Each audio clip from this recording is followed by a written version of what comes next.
Hi, I'm Dr. John Demartini. I'd like to take a moment to share with you some insights that may have never been conceived of or thought about relating to the movement called self-improvement and the difference between that and self-development. Now, I'd like to make a distinction here. In self-improvement, there is a moral language. You're assuming that you're making it better or more positive or more good or some sort of a morally better place. And in self-development, you're just being objective and you're understanding that there's an expansion in your sphere of awareness and influence, not labeling it good or bad or better or worse, just a development. I'd like to make the distinction because there's literally a multi-billion-dollar industry called self-improvement. There's also the same thing with self-development. But I'd like to make the distinctions and why I'm of a promoter more of the self-development than the self-improvement. Let me give you an example. I was doing a presentation probably a decade ago on how to be more effective and efficient in business and how to be able to have priorities and get things done by priority and delegate things, etc.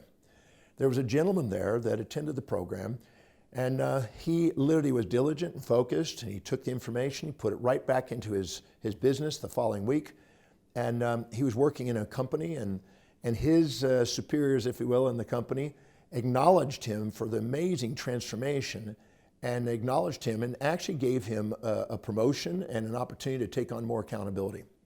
And they said to him, ever since you went to that seminar, without a doubt, it catalyzed an amazing increase in productivity.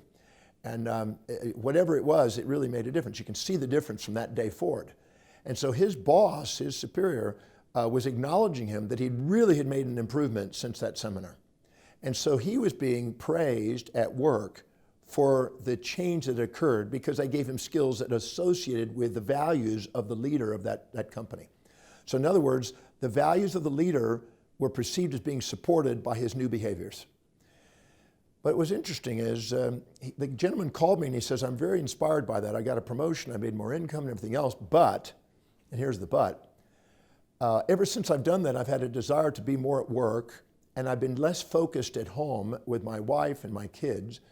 And my wife has been really bitching at me, and she's really upset with me. And she says that ever since I went to that seminar, you've been basically sidetracked, and you've been not focused there, and you've lost your priorities, and you've got away with what's really important.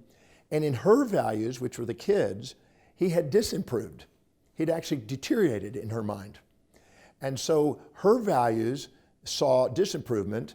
The boss's values saw improvement. So the net was that he was developing a support over here and praise over here, and over here at his home he was getting reprimands. So which one is it? Is it an improvement or disimprovement? I gave information, I helped him develop a skill. One person labeled it good, one person labeled it bad. The real truth is it's neither. It's just a skill.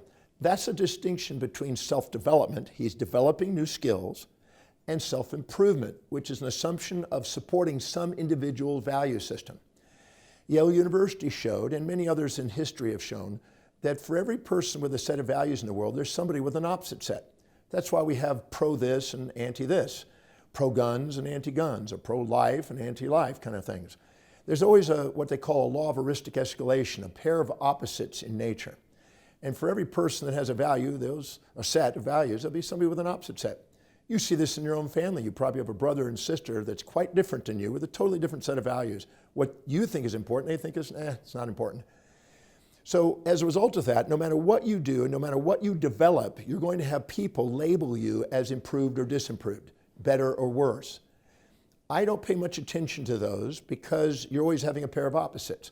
I want to be objective about the information and say, I'm developing a skill, I'm training you on how to have a skill, and you're going to develop those skills, but to put a moral language on it, better or worse, good or bad, improved or disimproved, I think is futile.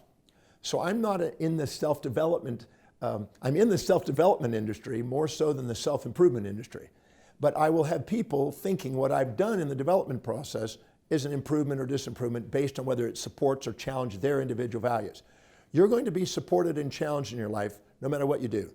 You will see that. All you have to do is look carefully, and you'll see all the way from childhood, all the way through your life, you're going to be supported and challenged. People are going to like and dislike, people agree and disagree, cooperate and compete. You're going to have both sides. You have a brain set up with an autonomic nervous system to prepare for that. You're designed for that. But I don't use the term self-improvement because I think that's implying that you're now going to build pride and you're going to get better in this, but that's only in some individual's value system. And it may not even be in your own value system. So I'm a firm believer in developing objective data and basically increasing the development of a human being more so than putting a moral language on it, which I know is self-defeating. Because the second you do, you're going to feel proud of one and then you're going to get hurt when somebody challenges you. And you end up creating almost a bipolar response. I'm proud and I want to hang around with these people, and I feel shamed if I hang around with these people. To me, don't get attached to those and don't use the language that. Just say that I'm developing a skill. It's assisting me in accomplishing these things. I'm going to have different perspectives around it. They're going to project their values onto me, and I'll be labeled good or bad and supported or challenged accordingly. So the distinction between self-improvement, which is a moral language, and self-development, which is an objective observation of the change in skills and behaviors, I'd rather make that distinction.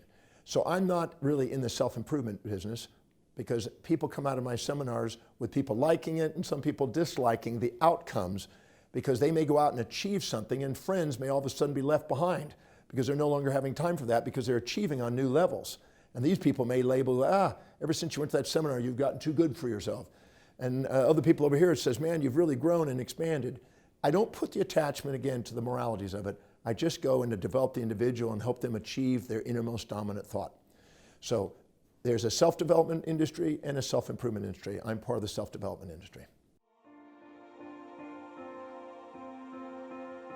Thank you for joining me for this presentation today. If you found value out of the presentation, please go below and please share your comments. We certainly appreciate that feedback. And be sure to subscribe and hit the notification icons. That way I can bring more content to you and share more to help you maximize your life. I look forward to our next presentation. Thank you so much for joining me.